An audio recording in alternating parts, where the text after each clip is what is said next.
The Dolls at School, Chapter 4. As Annabelle sat on the edge of the shelf and looked down to the floor, she decided that possibly this was the most afraid she had ever been.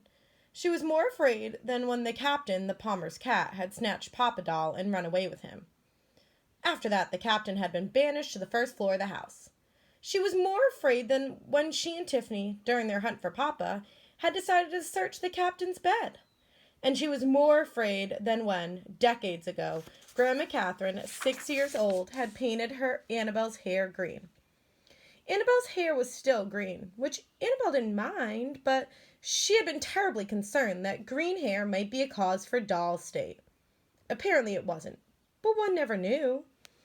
"Come on, Annabelle," said Tiffany. She had already slid halfway down one of the straps of the backpack, and now her dangling feet hovered just an inch above Kate's coat. "Let me help you." No, Annabelle said quickly. "I can do it myself." And she did. Annabelle gave herself time to think about what she was doing.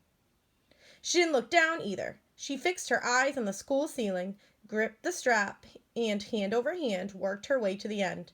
"You did it!" cried Tiffany. "Now, let's go. You land on the coat." Annabelle squeezed her eyes shut and let go. She felt the collar of Kate's coat beneath her feet. "Good," said Tiffany. "Now we just crawl down the coat. Here, you grab on the buttons." In no time, Annabelle and Tiffany had reached the bottom of Kate's coat. They were still almost a foot above the floor. "Ready, drop," said Tiffany, and she dropped, landing with a little thump. "I can't drop," exclaimed Annabelle, finally looking down. "I'll break when I land." "Remember what happened when we were rescuing Papa and he had to jump to the floor? He broke his leg. Plus, how are we going to get back up later? Did you think of that?" When Annabelle was scared, she felt cranky. Tiffany glanced around. She spied a scarf lying on the floor nearby. "Okay, land on this." She dragged the scarf under Annabelle and heaved it into a little mountain. "We can use it later to climb up to Kate's coat." "If it's still there," Annabelle muttered, but she dropped and landed safely, then slithered to the floor. Tiffany looked at her hopefully. "Okay, this is really great," admitted Annabelle. She looked all the way up the hall in one direction, and all the way down in the other. "School, Tiffany, can you believe it?" Tiffany grinned. "What should we do first?" "Let's find Kate's classroom," said Annabelle. "Maybe we can hide somewhere and watch Kate and her friends, see what they do at school all day." "Yeah, maybe we'll learn something." Nanny would approve of that. "There are so many doors, though," said Annabelle. "One after the other, they must be doors to classrooms. But how do we know which one is Kate's?" Tiffany thought for a moment. "We don't," she said, "but we'll follow SLEP's rules." SLEP. Annabelle hadn't thought about SLEP in several months. She and Tiffany had formed SLEP, the Society for Exploration and the Location of Missing Persons, shortly before Papa had disappeared in the jaws of the captain.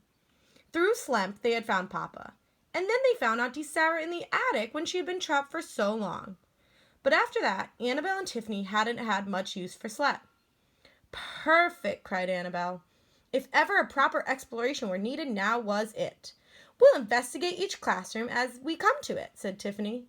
"If we see Kate inside, we'll look for a hiding place. If we don't see her, we'll move on to the next room. And while we're in the hallway, we should stay close to the walls. There are plenty of boots and things to hide behind if someone comes by." "Okay," said Tiffany. The nearest door was just a few feet away from where Annabelle and Tiffany had landed. They crept by shoes and boots and book bags and backpacks. When they reached the door, they peered around the corner. "Wow," Annabelle started to say, but Tiffany poked her and held her finger to her lips. Through the years, as Annabelle had listened to bedtime stories read to Kate and Annie and Catherine and Gertrude, she had heard lots of descriptions of classrooms. She expected to see a wooden desk for the teacher at the front of the room, a blackboard behind it, and 20 or 30 student desks arranged in neat rows. What she saw in this room was a teacher's desk, just as she had imagined. But the board behind it was green, and the desks for the students were grouped together in 4 or 5 to make tables. And all around the room were so many other things that Annabelle gasped as she tried to take them all in. Drawings and posters and charts and maps on the wall, an aquarium full of fish, a cage labeled Ethel, with a guinea pig inside, a cage labeled Echo with a parakeet inside, a shelf of books, 3 beanbag chairs, displays and art projects, and a xylophone, and plants and pots, and board games, and a jar full of pennies. Annabelle looked for so long at the things in the room that she almost forgot to look for Kate, and she jumped a little when Tiffany pulled her back in the hallway and said, "I didn't see her." I didn't either," said Annabelle guiltily. Then she added, "School looks like fun." Tiffany nodded. "I feel sorry for Ethel, though. I wonder how she lost her tail. I've never seen a kitten without a tail." "Ethel is a guinea pig, Tiffany." "That's a pig?" "Well, not like a pig on the farm. A guinea pig? Never mind, I'll explain later. Come on." Annabelle and Tiffany scurried down the hall to the next classroom and peeked inside. This classroom looked very much like the last one, but the students in it were older. Kate was not among them, though. "Okay, next room," said Tiffany. The girls ran ahead but came to a stop when the hall suddenly widened. They saw a tall window on one side, a closed door on the other, and a large plaque on the wall that read, "Friendship, respect, trust, responsibility, kindness. We are all proud of our school." "What is this place?" asked Tiffany. "I think it's a lobby," replied Annabelle. "There's nowhere to hide here." "But there are classrooms ahead. I can hear voices." "What should we do?" Annabelle felt brave. "Run for it!" she cried. The girls plunged through the lobby, and relieved that the walls of coat hooks and shelves continued on the other side. They passed an open door with the words "Lost and Found" printed on it. "Remember when Kate lost her sneakers and she found them in the Lost and Found?" asked Annabelle. "I guess this is where they were." Annabelle eyed the enormous wire bins that were brimming over with hats and jackets and shoes and books and toys. "I don't know how anyone would find anything in there, though." "It helps to be taller," said Tiffany. No one was in the hall, so the girls continued running until they came to a classroom door. They had barely peeked inside when Annabelle grasped Tiffany, and pulled her behind a pair of boots. "What?" exclaimed Tiffany. "Nora, didn't you see her? She was playing right near the door. This must be one of the kindergarten rooms. We don't want Nora to see us at school. I think we should go back through the lobby to the other part of the school. That's where the older kids are." "Okay, but let's just check the room across the hall before we go back, just to make sure." "All right." Annabelle and Tiffany were peeping inside the other classroom when Annabelle heard voices and footsteps in the hall. She looked over her shoulder. 2 grown-up humans were just inches away. And this time there was no convenient boots nearby. In a panic, Annabelle pushed Tiffany inside the classroom, and the girls scurried into the bottom shelf of a bookcase. A moment later, 4 feet stepped in the room. "Wow, I never heard them coming," whispered Tiffany. "Me either. We have to be much more careful." Annabelle peered around the classroom. "I'm pretty sure this is another kindergarten," she said. The kids in the room looked about Nora's age, and there were no desks except for the teachers. Instead, at one end of the room, there was 2 long tables lined with small chairs. From other smaller tables scattered about the room hung signs that said, "Our bean plants. How many is 100? Build your own city. Cooking time. And meet our goldfish." In one corner of the room was a mountain of blocks. And not far from Annabelle and Tiffany were a wooden stove, a wooden sink, a box of dressing-up clothes, a dollhouse, and quite a few dolls, large and small. "Tiffany," whispered Annabelle, "you don't suppose those dolls are—" "Alive?" whispered Tiffany. "Oh, I hope not." Most of the dolls were not properly dressed. One had been shoved headfirst into the sink, and a girl and boy were playing with 2 others in a way that looked to Annabelle to be quite uncivilized. "How are we going to get out of here?" Annabelle asked. She turned her attention back to the adult feet nearby. "As soon as the grown-ups leave, we'll leave too." "Okay." Annabelle crept between 2 books and settled in to watch the feet. She was about to tell Tiffany to hide with her when she heard a shout. "Hey! Hey!" cried a girl. "Look, Henry, I see a new doll!" In a flash, a hand had reached from the shelf and whisked Tiffany into the air. Annabelle slid further back between the books. She didn't let Tiffany out of her sight, though. "Jenna, can I play with it?" asked Henry. "It," thought Annabelle. "No, I saw it. I want to play with it first. Then you can have a turn." As Annabelle watched, Jenna carried Tiffany to a small rocking chair and plopped down in it. She reached for a baby bonnet, and then, as Jenna untied the ribbons of the bonnet, Annabelle saw Tiffany pinch Jenna's arm. Annabelle's eyes widened as Jenna dropped Tiffany and stared at her.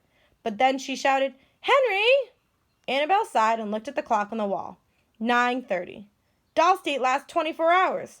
Tiffany was going to be stuck in Doll State until 9:30 the next morning. Should Annabelle stay with her? Should she try to go home by herself? From her spot on the floor, Tiffany gave Annabelle a teeny wave. She wasn't in Doll State after all. Annabelle let out a great breath of air. All right, Tiffany was lucky, just plain lucky, but she had better be careful. For the rest of the morning, Annabelle watched as Henry pushed Tiffany across the floor in a plastic school bus. As two girls put Tiffany to bed in the dollhouse, as a boy tucked Tiffany in his pocket and read a book to her. And finally, as a girl with lots and lots of braids in her hair grabbed Tiffany and exclaimed, "My dolly!" All the while, Annabelle tried to think of something to do. At 11:20, a bell rang, and moments later, the children in the room were lining up at the door. "Goodbye," said the teacher. "Remember that tomorrow is show and share day." Annabelle had stood up and moved to the front of the shelf again. She peered from between the books, and she saw that the girl with the braids still clutched Tiffany in her hand. "Goodbye, Mrs. Eckard," said the girl. "Goodbye," replied Mrs. Eckard, and then she spied Tiffany. "Sophie, you know that the toys have to stay in our classroom. Please leave the doll here. You can play with her tomorrow." Annabelle watched as Sophie ran to the dollhouse and tossed Tiffany inside, then joined the end of the line of kids and marched into the hallway. A minute later, the classroom was empty except for Mrs. Eckard. Tiffany, lying on her back in the dollhouse, looked miles away from Annabelle. Mrs. Eckard sat at her desk and wrote in a notebook. Annabelle wished she would leave the classroom, but she did not. And after a few more minutes after the bell rang, and soon the room was full of afternoon kindergartners. For the next several hours, Annabelle stayed in her hiding place and kept her eye on Tiffany. The afternoon kindergartners found her almost immediately and played with her as the morning kindergartens had. When the last bell of the day rang at 2:40, the children left the room and Mrs. Eckard left with them. Annabelle waited until the room had been quiet for a full 5 minutes. Then she approached Tiffany, who was sitting on a blanket on the floor of the dollhouse. For a moment, the girls stared at one another. Finally, Annabelle said, "School's over. Kate has gone home by now." "I know," replied Tiffany. Annabelle wanted to cry. Chapter 5, Miss Feldham's Rules.